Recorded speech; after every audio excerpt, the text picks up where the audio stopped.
Hello, hello. As you come in, say hello so I know you're here. I'm actually 2 minutes early this time. I'm so excited. I'll give you guys just a couple of minutes to get in here.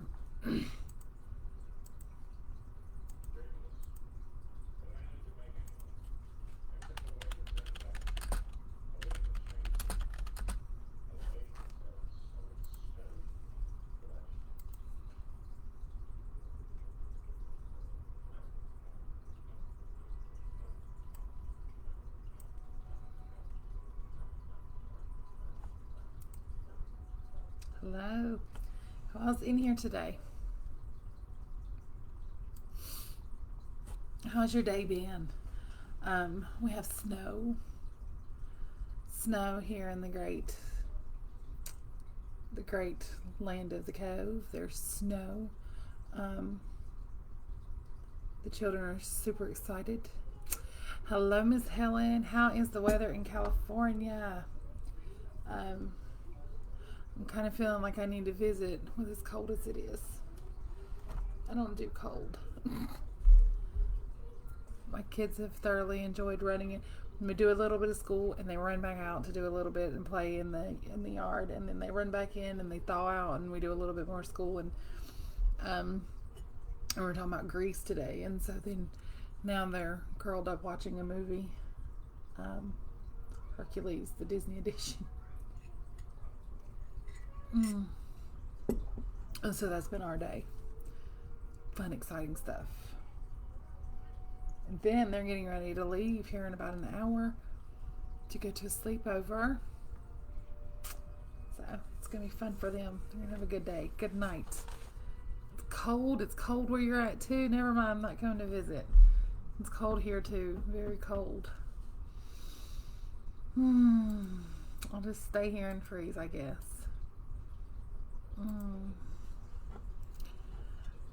I guess that's how I will work it. Alright, so for those who do not know who I am, let's go ahead and get the particulars out. For those of you who do not know who I am, my name is Bridget, and I am the voice behind the Little House in the Cove. Here we talk about marriage, we talk about motherhood, we talk about God, we talk about church, we talk about marriage, we talk about parenthood, we talk about it all. We talk about everything. Basically, this is a one-stop type shop for women where we try to cover all kinds of things. And 38 degrees in Pennsylvania. See, we are at 38 right now as well, Rachel. We're at 38. The snow hasn't started sticking yet. It's coming down, but it's not really sticking because it's North Carolina and our winters are mud. That's what our winters are. It hasn't started sticking yet. I'm sure it's going to stick tonight when it drops down, but it hasn't stuck yet. So it's cold. But Pennsylvania gets a lot colder than it does here. We just talk about everything.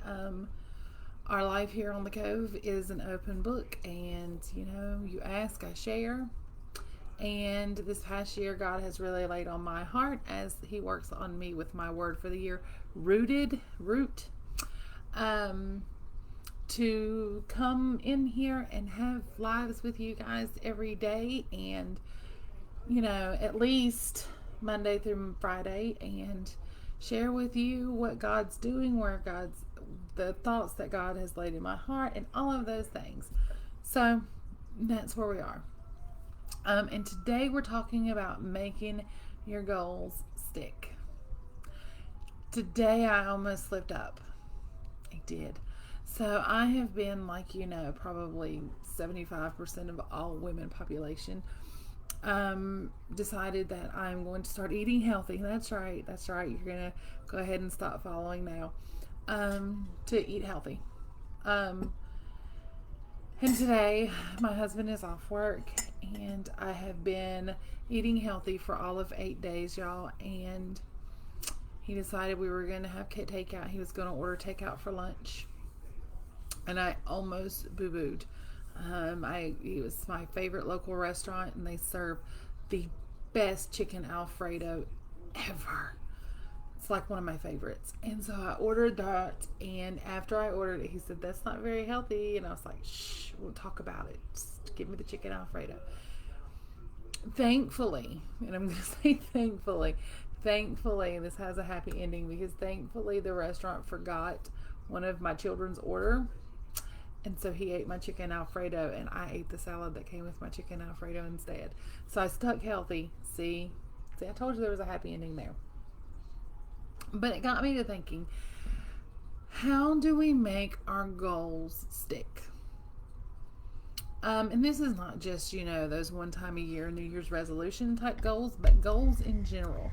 How can we make them actually stick in our lives?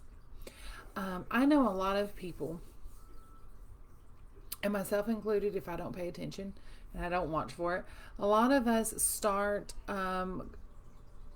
strong.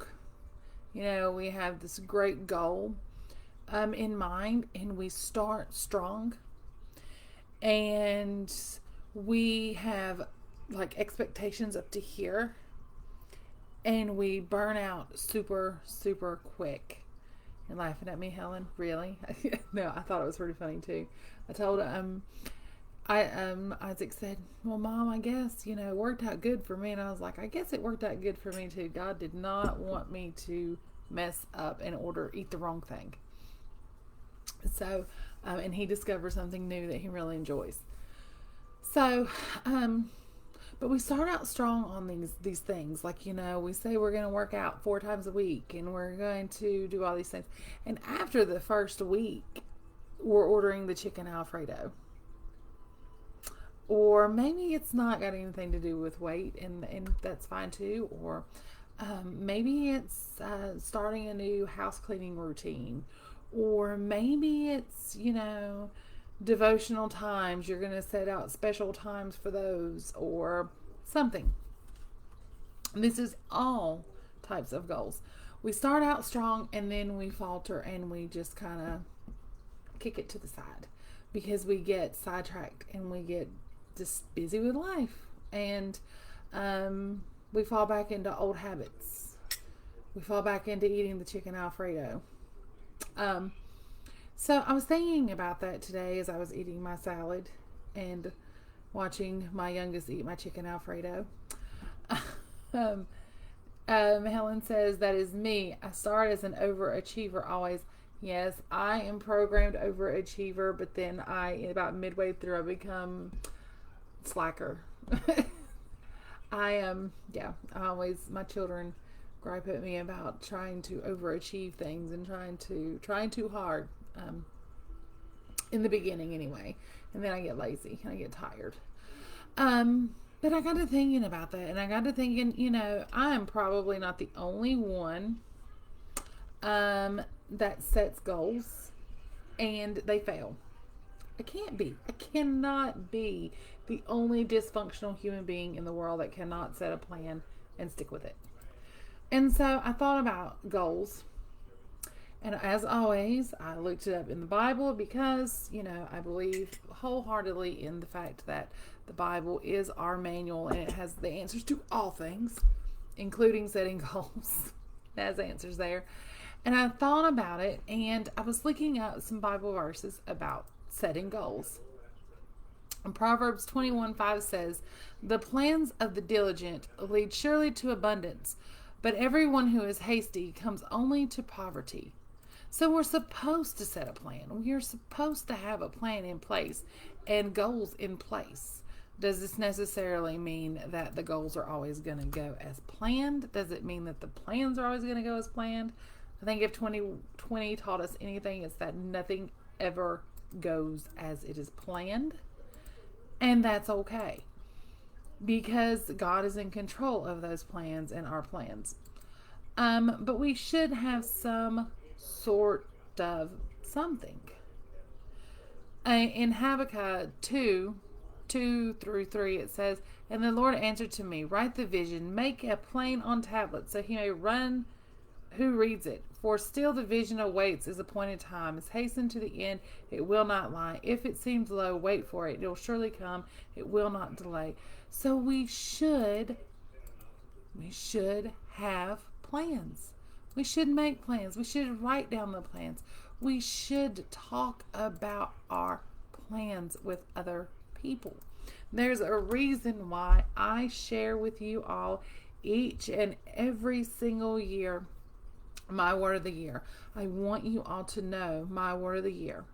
And I believe that there is a reason that God has laid on my heart to come in here and do these lives with you all. And it's not so that you can just see my whacked out crazy hair days and such, and my bare basic eye makeup so I don't look dead on the screen. But it is because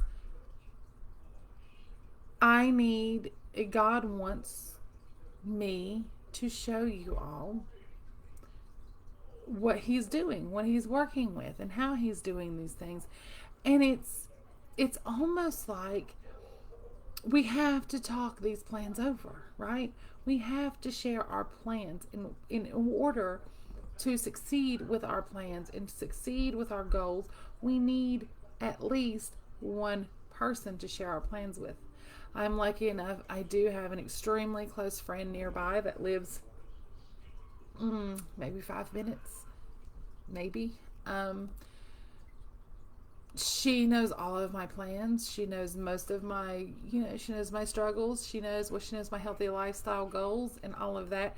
She really doesn't know too much about my online ministry, which is quite weird, but because you guys have been around forever. But she's my accountability partner with, motherhood and with all the other things. And you guys, I have 3,000 and I don't even remember what the number said last time I looked.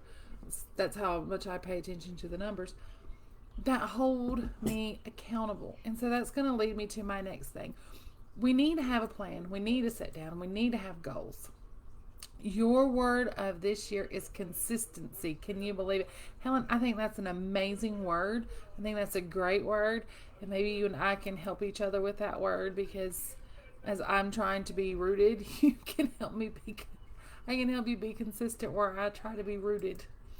It'll work together.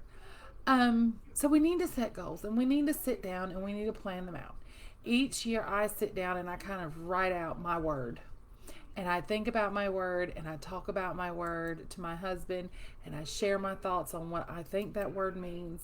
I go in the Bible and I dig, because again, I really truly believe the Bible is the manual for all things, and you can find the answer for all things in the Bible. And I just contemplate it and I think about it and I map out. So what is rooted for me? That's my word. What is rooted look like in my marriage? What does rooted look like in my motherhood section of my life? What does rooted mean in my ministry? What does it mean in my spiritual walk with God? And so on and so forth. And I just map it out. What does this mean? What is it that I need to see myself doing? Because if I don't map it out, and if you don't map it out, then you're just going to be walking around aimlessly. And that's hard to think, but you would be walking around if you're like me and you don't have anyone holding you accountable. You'll walk around aimlessly. So as I'm just going to go ahead and continue to use my healthy lifestyle thing. So I've been talking to my friend who is like super amazing. Anyway, and she's super fit and she's just great. But so she and I talk about, how many calories we're taking in, what is it that we're eating, and we share all these things. She's my accountability partner, but she's my accountability partner on a lot more things than just weight loss or whatever. She's also my accountability partner in marriage and all those things. She's my life person, she's right there. So, and then, so she knows my goals, and she knows what I want to do, and she knows what I want to achieve, and she's helping me reach those goals, just like I am helping her reach her goals. As a matter of fact, when the first of the year started, I gave her my word, and I said, this is my word. And she gave me her word, and I wrote it down. I said, okay, we're going to hold each other accountable. These are our words. So that leads me to my next thing, which is accountability. In order to make our goals concrete, one, we need to have a plan and have goals. Two, we need accountability. We need someone, and let me backtrack just a second. When you're making out that, mapping that stuff out, you need to make sure it's obtainable. So like I have things for myself in baby steps, in little tiny little fragments of this is what I want to achieve here. And then once I get point A done, then I want to move to point B, and so on. So I'm not trying to eat it all off at one time, and so I don't look like I'm running around like an overachiever and trying to run a marathon in a week. So it's in biteable sizes, easy. So how do you eat an elephant? By one bite at a time, right? And so, so I have a goal and have it written out, and I have my little bite sizes, if you will. And then I have an accountability partner. And of course, the Bible speaks about accountabilities. You know, like Galatians 6, 1 through 5. Brothers, if there's anyone caught in transgressions, you who are spiritual should restore him in a spiritual gentleness. Keep watch on yourselves, lest you too be tempted. Bear one another's burdens, and so fulfill the law of Christ. For if anyone thinks he is something when he is nothing, he deceives himself. But let each one test his own work, and then his reason to boast will be in himself alone and not his neighbor, for each will bear his own load. We have to be accountable. We got to hold each other accountable. And that's hard. Okay, now let me say being someone's accountability partner is hard, and that is hardcore stuff, and it's probably another video all on its own. Maybe I should write that down. Let me write that down because I'm going to forget. Being an accountability partner is hardcore stuff, and it's hard. But if we don't have someone keeping us on the point with what we need, yes, Miss Childress, you come back with another note. If we don't have someone holding us on point, I'm going to take a picture of the snow, but I need your phone. Okay, yeah. See, I told y'all they'll just pop in a time with handwritten letters. See, that we need. Sorry about that. We need accountability peoples. We need people who will hold us accountable. Because God doesn't mean for us to walk alone. He doesn't mean for us to do things alone. And yes, your husband should be your accountability partner in all of life. My husband is my accountability partner. He is there through the big, bad, and the ugly, but there are some things he doesn't understand. So you kind of need, that female friend who kind of, and now here comes the other one, who kind of understands what is going on. You need that in your life. So then we have accountability. If you don't have an accountability partner, again, can I help you, sir? No. Okay.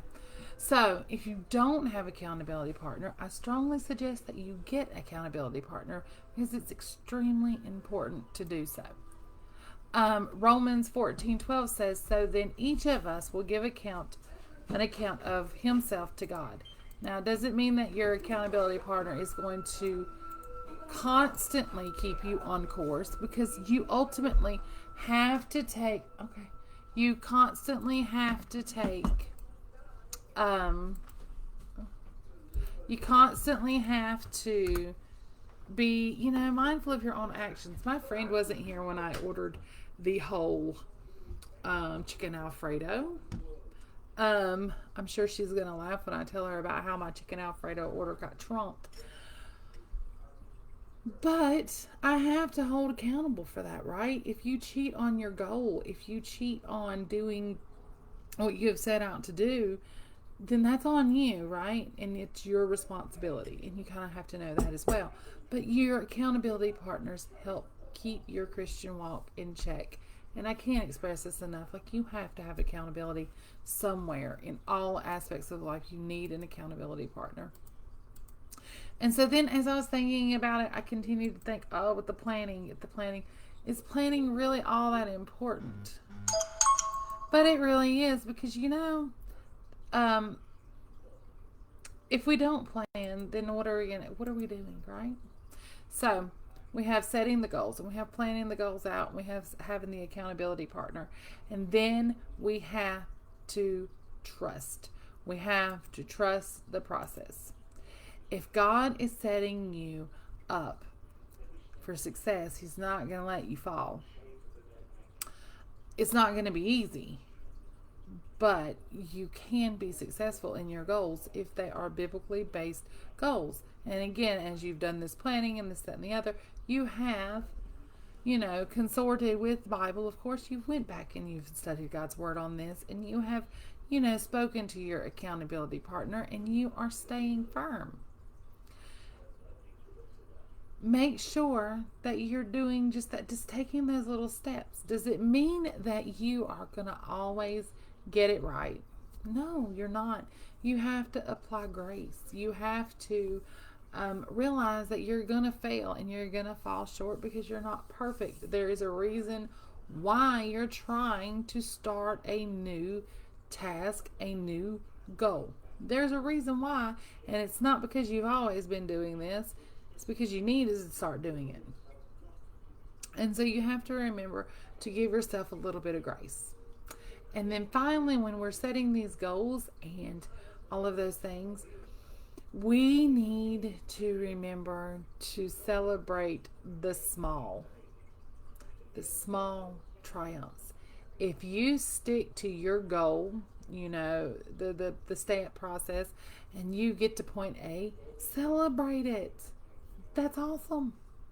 That's great. If you get to your goal or you get to point B, celebrate it. That's amazing. Again, this is where your accountability partner comes in, because they can celebrate with you. Have a little mini celebration and exciting. I actually, for myself, I have certain goals. And once I reach those certain goals, those small goals, I have little prizes that I'm going to give myself, because I'm going kind of like a toddler. I have to have a treat. And so I have scheduled treats for myself when I reach certain levels and certain goals. Throughout this year, I'm going to treat myself to certain things, which I'm kind of excited about. I really am. So treat yourself. Get excited. Triumph in those moments. And then continue forward. If you fall short and you backlash a little bit, back step a little bit, pick yourself up the next day and go again. It's okay. It's okay. And at the end of the year, you're going to be surprised. And it doesn't even really take a year for a new habit to start taking shape, because the habit is formed in 30 days, like 28 to 30 days, something like that. So if you're taking those baby steps, and there you go. I remember a few years back. Oh, no, it wasn't even a few years. It was a lot of years back. A friend of mine introduced me to Fly Lady, and she helped get my house in order, and it was amazing. And it was like small little steps here and there, and yeah. It was little baby steps, little tiny steps, and you tricked yourself into forming these habits, and it was amazing. Great stuff. So those are my thoughts on creating goals and sticking with them, with the goals, and making the goals that stick. As always, God's got to be in the center of those things. And as long as you have a good support system, you're good. You got this. Great idea. Helen says, treat myself. Yes, treat yourself. I intend wholeheartedly. I told my husband, I said, these are the things that I want to do. And so when I hit these certain points, I'm going to treat myself. And he kind of looked at me, and I said, yes, I'm going to treat myself. And these are the list of things that I'm going to do for myself. When I get to this one, I'm going to have this little prize. Because I've got a toddler mentality. And it reminded me of when I potty trained my little ones. Probably too much TMI, but I treated them every time they pottied. They got an M&M, and if you did the big ones, you got 2 M&Ms, and they just thought that was the greatest thing ever. Totally. I know there's going to be people that say, don't do that. And yeah, it worked for me, but it's not for everyone, I'm sure. And it was probably not the best move, but it worked. And I stand by that. And I've actually potty trained quite a number of children. Not just my own, because I used to work in childcare for several years in the potty training room, so and they all got M&Ms. So there's that. Does anyone have any other ideas, thoughts that on ways that we can make our goals stick for this year? Any helpful tips, suggestions? Maybe you actually have a triumph now that you want to share. Go right ahead. We got just a few more minutes. Would love to hear what you know. What are you working on? What are some things that you're working on?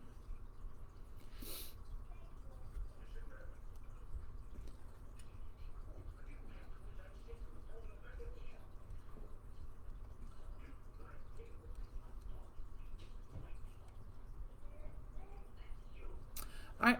Well, in that case, I'm going to hop off of here. I'm going to finish making sure my children have all the stuff they need to go on their journey. I will not be live tomorrow. My friends and I are having the friends that Jessica has lost 7.8 pounds in the first week this year. That's amazing. That is great. Good job. Have you just increased water and just portion control? That's great. I think that's awesome. That is fantabulous. I'm down 6, which is great. I was quite tickled. But I think that's awesome. Good job. But I won't be live tomorrow because I'm going to a friend's house and we are having, we were supposed to have Friendsgiving and she got coronavirus, and so we weren't able to meet then, and so we are going to meet for Christmas. We're going to have Christmas tomorrow, our friend's Christmas present party, and it's just before I start getting hate mail for that too. It's literally me, 2 families, just us 2, and it's very, just our kids and our spouses. That's it. Nothing else. No extras. We are legal before you try to call the governor. It's legal. And we're around each other all the time anyway, so it's okay. But so I won't be around tomorrow. I'll be doing Christmas again. Jessica said, I'm working on losing weight and on taking out things that I've had an allergy panel and said I was sensitive to wheat and dairy. Yeah, that's pretty awesome. That is really good. I'm very proud of you. That's great. Dairy is a weakness of mine. I love dairy. A little too much. Along with pastas. I did it last year at the beginning of the year and it helped a lot. Well, there you go. There you go. I'm excited to see how it continues to progress for you. I think it's a great thing. And even more so that you now know the allergies to the things that you're allergic to, so you can just pull those out. So I am excited for you. That's awesome. I think that is really great. Really good. And you'll have to keep me posted how it goes. Does anyone else have anything they want to share? Miss Helen, what are you working on, ma'am? You said your word was consistency. How are you working on consistency over there in old California? Oh. But, all right. Well, I am going to head off of here and finish packing my people. And Jessica said, it is hard because I've always loved dairy, mostly cheese. Congratulations. Thank you. Yes, I love cheese. Cheese is my thing. And so I've gotten to where, I make myself manually shred the cheese, and so I won't add that much to my salads because I don't want to put that much effort into it. Works great for me.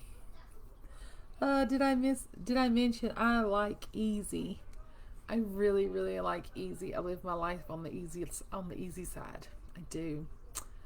I'm also working on my relationship with God. Prayers for me on that too. Yes, I will add you to my prayer list, Miss Jessica.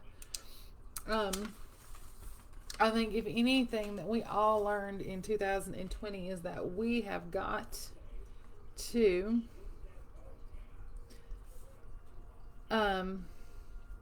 not we weren't all as into God as we thought. Well, not that we weren't into Him, but that we could be a lot closer than we were. That's what I discovered. I thought, I've really got to get myself back on track on a lot of areas. My poor accountability partner. And if any of you don't have an accountability partner, please send me a message. I will jot little notes to myself to remember to check up on you. I will do it. I don't mind at all. I don't mind stalking people. I will do it. Now watch, I'm going to get 3,000 accountability partner requests. It's going to be interesting. But, all right. Well, I will. Helen says, I'm working on Bible study reading consistency. That's a big one. I've gotten to where I'm getting up, or this is what I've been doing, Miss Helen.